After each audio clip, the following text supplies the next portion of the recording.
আমার সবটা শেষ হয়ে গেছে গো।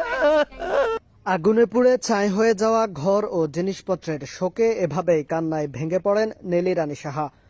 সোমবার দিবাগত রাত 9:30টার দিকে লক্ষ্মীপুর সদর উপজেলার দালাল বাজারে প্রদীপ সাহার বাড়ির নেলি রানী সাহার ঘরে এ অগ্নিকাণ্ডের ঘটনা ঘটে। প্রত্যক্ষদর্শীরা জানান, সোমবার বিকেল 4টার দিকে 20-25 জন দুর্বৃত্ত দুটি ঘরে ভাঙচুর চালায়। পরে রাতে আমরা নিরাপদ দূরত্বে বাগানে চলে যাই। 9:30টার দিকে তারা 10-12 জন অস্ত্রশস্ত্র নিয়ে অগ্নিকাণ্ড চালায়। হামলাকারী কেউই সাধারণ ছাত্র ছিল না, এরা কোনো সন্ত্রাসী হবে বলে জানান প্রত্যক্ষদর্শীরা। তবে তারা কেউ ক্যামেরার সামনে কথা বলতে রাজি হননি। এই অগ্নিকাণ্ডের ঘটনায় ঘরের সমস্ত জিনিস পুড়ে ছাই হয়ে যায়। ঘরে থাকা 3টি ফ্রিজ, 8টি আলমারি, 2টি শোকেস, 2টি ওয়ারড্রপ সহ সকল আসবাবপত্র পুড়ে গেছে। ক্ষতিগ্রস্ত পরিবার জানান, এই ন্যাক্কারজনক ঘটনায় প্রায় 10 লাখ টাকার ক্ষয়ক্ষতি হয়েছে। আগুনে সব